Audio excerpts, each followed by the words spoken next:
rail cars off the tracks. There are some construction and building materials, so that'd be like wood products, that did fall off the train and are in the water. Authorities make sure the scene is safe. The expansion of legalized gambling. Several companies can now operate in Alberta. And costly groceries. We have that issue of not having significant levels of production for a lot of particularly produce. Why Albertans are paying more than many other Canadians. CTV Calgary, local breaking news with Ian White. Good afternoon. The Transportation Safety Board has been called in to investigate a train derailment that sent 13 rail cars into a large body of water in our city early this morning. Tyson Fedor is live in the south end of the city where that derailment occurred. And Tyson, cleanup efforts are underway. Well, Ian, I can tell you crews have had a challenge to access this derailment here today as it's next to the Pritis Slough, just near the community, the southwest community of Silverado. And right behind me in the last half an hour or so, a containment boom has been set up here at the slough. Generally, those are used to contain any spills. And at this point, there are now road closures in effect in the area for the next day and a half or so as crews can safely access it here. The CPKC train derailed around 7:30 this morning near Stony Trail and Sheriff King Street southwest, just west of McLeod Trail. Calgary fire crews along with CPKC police and Calgary police responded. The company says in a statement that 13 rail cars containing propane, lumber, plywood and argon fell into the water. However, investigators did say there have been no leaks or spills from the derailed cars. Those rail cars are located in the middle of the train. Crews were not injured and there's no imminent risk to the public. Traffic was also snarled at the Somerset Bridlewood C train station, which was impacted this morning but has since been cleared up. Calgary Fire has a hazmat crew here on standby while CPKC has launched its emergency response team. So we're working closely with CPKC just to make sure that there's no products or if we have a planning in place if anything does get released. As far as we can tell, all the containers are holding up and nothing has spilled. There are some construction and building materials, so that'd be like wood products, that did fall off the train and are in the water, but they don't pose any particular hazard. At this point, the city says it's still too early to tell whether or not there will be any environmental concerns to the area behind me. I'll give you a sense exactly what's going on at this point as heavy machinery has been brought in within the last hour or so, removing those stranded rail cars. The train that was pulling those cars just left the area in the last 25 minutes.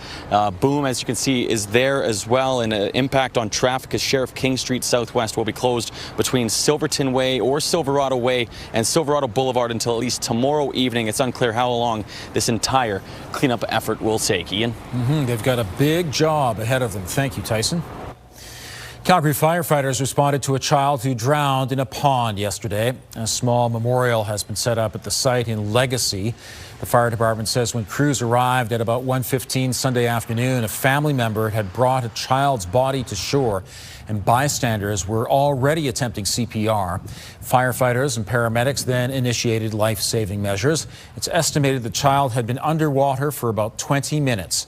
Stars Air Ambulance was called, but the child was declared dead on scene. A shooting in the East Village early this morning has sent a woman to hospital. Just before 5, emergency crews responded to 3rd Street and Riverfront Avenue Southeast for reports of a shooting. Calgary EMS say they treated one patient who appeared to have been shot and transported them to the Foothills Hospital in serious but non-life-threatening condition. Calgary police are investigating the incident and are expected to release more details soon. A Calgary plumbing company has been fined $330,000 after pleading guilty in the workplace death of one of its employees.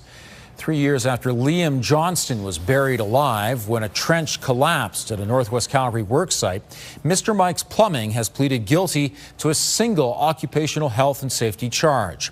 A judge accepted a joint sentencing submission from the Crown and defense. The company was ordered to pay a total of $330,000, including a $115,000 fine and a $215,000 creative sentence payment to the University of Alberta's Injury Prevention Centre. The joint submission followed a guilty plea to one count of failing to ensure Johnston's safety. The remaining charges were withdrawn. Johnston's fiancé says the family is deeply unhappy with the outcome. The entire thing has been incredibly frustrating and disheartening. I think that overall, as a family, we're deeply unhappy with this outcome. I think originally the company entered a not guilty plea, and last minute they've changed over to this one guilty count, and I believe that the outcome in general is not what we wanted and not what we think reflects the value of what happened. The Injury Prevention Centre says it will use the $215,000 for a province-wide campaign using video, social media, print materials, and school outreach to help young workers recognize hazards and speak up about unsafe work. After years of planning and drafting legislation, Alberta officially launched its regulated online sports betting and iGaming market as part of the province's iGaming strategy today. This allows the government to eliminate the unregulated grey market. Before the new rules, the government's own Play Alberta site was the only licensed iGaming platform, but the province says only 30% of online gambling was taking place on regulated sites. Alberta is just the second province after Ontario to open its market to private commercial operators. The province says it stands to make $76 million in revenue while providing safeguards for users. Albertans will have access to responsible gaming tools, including financial and time limits, gaming activity statements, and a province-wide self-exclusion program that works across regulated online platforms, casinos, as well as racing entertainment centers. 50 private commercial operators have registered with the AGLC, with 22 of them now online. The midway may be coming down, but the Calgary Stampede says attendance was up during the 10-day event. More than 1.4 million people went through the gates. Not quite a record, but the third straight year of big crowds. The Stampede estimated an economic impact of around $390 million from the 10 days alone. That huge influx of cash is a tremendous help to businesses of all levels, whether you're a local vendor on the grounds or a downtown business. The foot traffic and exposure play a large role in supporting local business. This is my income for the year and another few shows, but this is one of the busiest, best shows. It's also important for us to have a walk-in crowd because people have never seen our concept, so that was very positive. Even if you're not from Calgary, there was a lot of visitors that came through here from across Canada, from the United States. After incidents on the grounds last year, the Stampede enhanced security, and police say they saw an improvement even with some 1,000 calls for service. And the Stampede wrapped up in lots of sunshine. And Gina, it really carried on into today. Yes, we did get a lot of heat today, but we're going to see those temperatures start to approach more seasonal as we get into tomorrow and really throughout much of the rest of the work week here. We're also going to trade the blue sky we're seeing in the shot here for more cloud by the time Tuesday comes around. Sitting at 24 right now, but aiming for a forecast high of 27. Maybe that'll happen over the next few hours here. A very quiet radar satellite on your screen there. And when we look at the next 24 hours here, brought to you by 5th Avenue Volkswagen, family owned, community driven. Discover more at 5th Avenue Volkswagen. We'll see a clear night ahead of us, Ian, starting off the day at 16 tomorrow and then a high of 26 by Tuesday afternoon. Thank you, Gina. When you think of ticks, you often think about Lyme disease, but there's another illness they can spread too. We'll tell you what symptoms you should look out for. And firefighters were busy this morning with 2 fires in the same community. The investigation continues into the cause of 2 early morning fires in the southeast. Crews responded to a fire at a double detached garage in Forest Lawn around 5 a.m. Firefighters stretched a high volume hose line as the fire had spread throughout the yard, including to a vehicle parked next to the garage. The fire was contained to the backyard and did not spread to the home. No injuries were reported. About an hour earlier, flames and smoke were coming out of a home in the same neighborhood. The home is considered vacant, but possibly used by some homeless people. The neighboring home is also also vacant and boarded up. Crews knocked down the fire and completed a search and confirmed there was no one inside. Fire watch crew remains on scene. And Gina, we really have marvelous weather here in Calgary, but if you go further east in Canada, it's smoking hot. It is really hot in parts of Manitoba and Western Ontario right now. One of those heat dome events is dominating that part of the country right now, and a large part of the northeastern United States as well. Will it come our way, all that heat? We'll take a look in a second here. Winds right now are coming out of the north predominantly at around 30 kilometers an hour for your gusts, but expect mostly southeasterly winds throughout the next several hours here, 20 to 40 kilometers an hour. But your watches and warning shows we're calm here in Western Canada, but such a different story the more east you go. Again, Manitoba, Ontario, parts of Quebec are all under a very dominant ridge of high pressure right now, and it's creating temperatures of 39 degrees in Thunder Bay. That's the high as it stands right now. Over here in Calgary, we're at 24 currently. We could pick up a few more degrees throughout the next few hours here, aiming for a forecast high of 27. Tomorrow, pretty similar setup, 26 degrees. Normal high for Calgary at this time of July is about 23 degrees. So we're on the higher end of the seasonal range, and that will be the story for the next couple of days here, at least from a temperature point of view. When it comes to conditions, there's this very interesting pattern on the radar satellite. Clear, then we got this thin band of cloud and precipitation, and then clear again. That's where our heat dome lives right now. There it is on your upper air pattern. It is quite aggressive, but we might have dodged it for the most part. We're just out on the outer edges of that high pressure system, and often these systems don't backtrack and move towards the west. They continue to the east. So this started deep in the south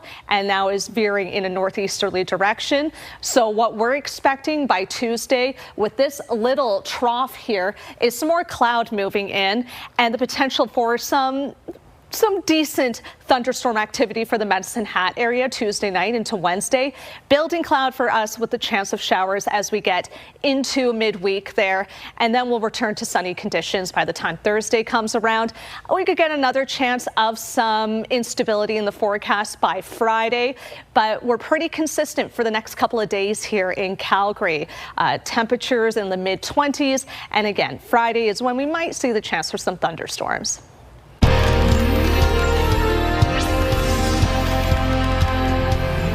A new warning has been issued about the threat of ticks and the rapid rise of a disease called anaplasmosis. It's the second most common disease spread by ticks, and researchers say it has shown up in several provinces. Last year, we did 11 sites and we only found 18 ticks. This year, we did 2 sites and found almost 170 ticks. So that's a huge difference. If you haven't had a tick on you, I can guarantee you that either you or somebody that you know is going to get a tick on you soon, because that's how prevalent they are. Black-legged ticks transmit Lyme disease and anaplasmosis through bites. Symptoms can include fever, weakness, headache, and gastrointestinal distress.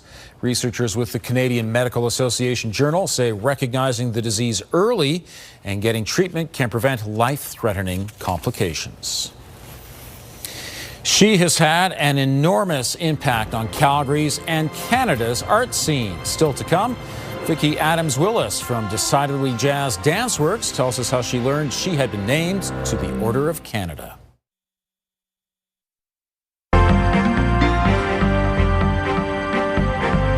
The price of oil is up again thanks to the turmoil in the Middle East. Joining me is Robert Geary, investment advisor with the Popwich-Carmeli Advisory Group. And Rob, oil prices are up and the markets generally are down.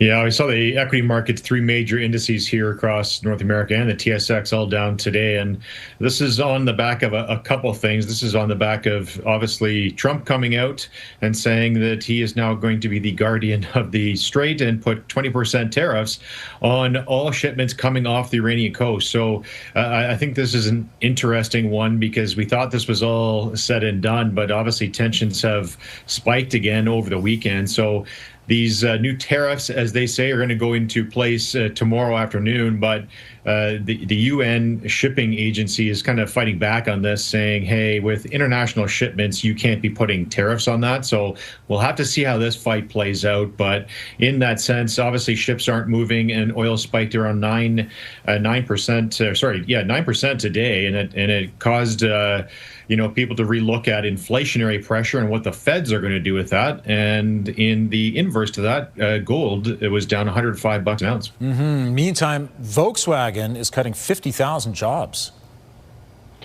Yeah, they're having a tough go of it, Ian, and I think there's a couple of reasons for this. And one is because traditionally they have used all of their factories out of Europe, and they've been hit with a ton of tariffs. So they've come out and said that they're going to have to cut about 50,000 more jobs than expected. So it's going to be closer to 100,000 in the end. And that's a huge number for their entire workforce. And I think it's they said that they're about 20% of the cost higher than any of their competitors, one of them being China. And so they're kind of rethinking, hey, we may have to close a lot of factories in Europe and rethink our entire strategy. And so obviously the stock's not doing well, and there's a lot of unions in Germany shaking their heads right now. Okay, thanks very much. Yeah, appreciate it. Albertans are paying the most for groceries among several provinces, according to one financial services company. Financial technology company Coho conducted a report analyzing grocery spending trends among its users in the 4 western provinces, along with Quebec, Ontario, Nunavut, and the Northwest Territories. It analyzed data from 28,000 Albertans, and the report found we spend just over $50 each time we made a grocery purchase. That's 18% higher than Ontario, 12% more than what people in BC spend. The food bank points to transportation costs people in the prairie provinces experience. We have that issue of not having significant levels of production for a lot of particularly produce, but also we just don't have a lot of food manufacturing that's happening. So we're not the province where we're seeing a lot of those major food companies setting up shop to do grocery production. And so then we have the cost of transportation that gets added to the cost of our food. Also of note in Coho's report, more people are using buy now, pay later features at grocery stores. Alberta's online gambling market is now live. Here's Tara Nelson with a look ahead to CTV News at 6. Hi, Ian. The iGaming system opens the door for private online gambling operations to offer bets here in Alberta. At least 20 companies have already launched here. Coming up at 6, we'll have more on the province's conditions and the concerns from addiction psychologists. Also ahead, the Prime Minister was in town for the final day of the Stampede, and he spent some time with us at CTV Calgary. Our exclusive one-on-one interview is coming up at 6 o'clock. Ian. Thanks, Tara. It's a major honor for the co-founder of Calgary's decidedly jazz dance works.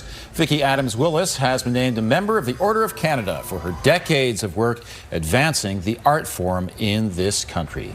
And joining me is Vicki Adams-Willis. Thanks for coming in. My pleasure. First of all, tell us how you found out that you had been named to the Order of Canada. Mid-April, I received an email, and I thought it was a scam. This could not possibly be. Shortly thereafter, it was followed up by a phone call, and I was completely gobsmacked. Yeah, incredible. Yeah. You do, some of your work involves working with Parkinson's patients here in Calgary, and along with this, Michael J. Fox has been promoted within the Order of Canada. That must be very meaningful for you. Yeah, very much so. I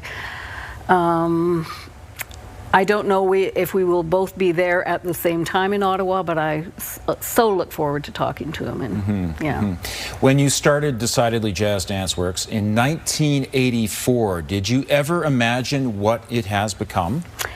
Absolutely not. Absolutely not.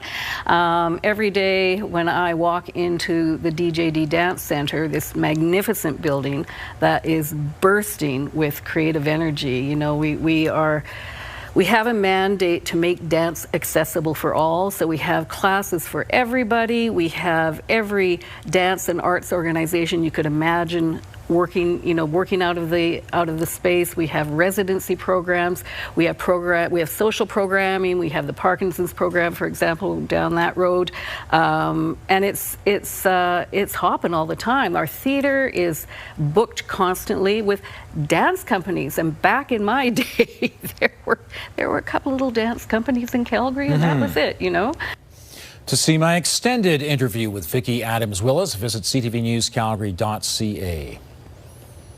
Summer has certainly arrived. We have temperatures in the mid to high 20s for most of the week. Looks pretty good.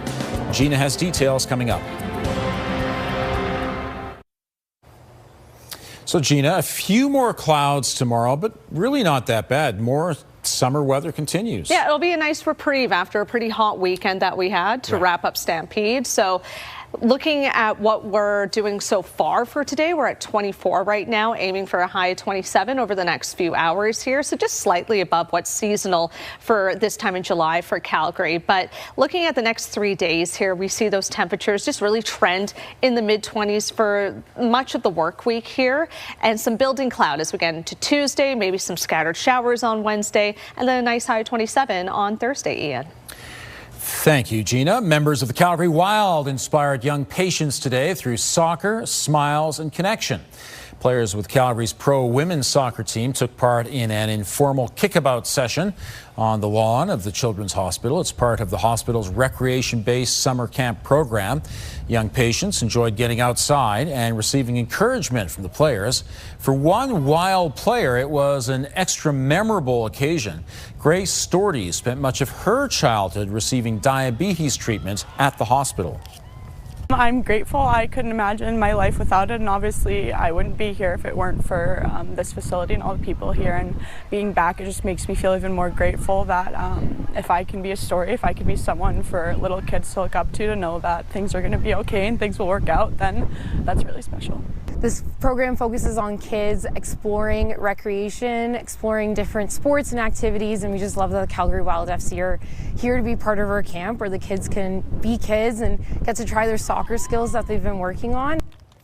After the kickabout, the players headed off to practice. They are getting ready to host the Montreal Roses at McMahon Stadium on Friday night.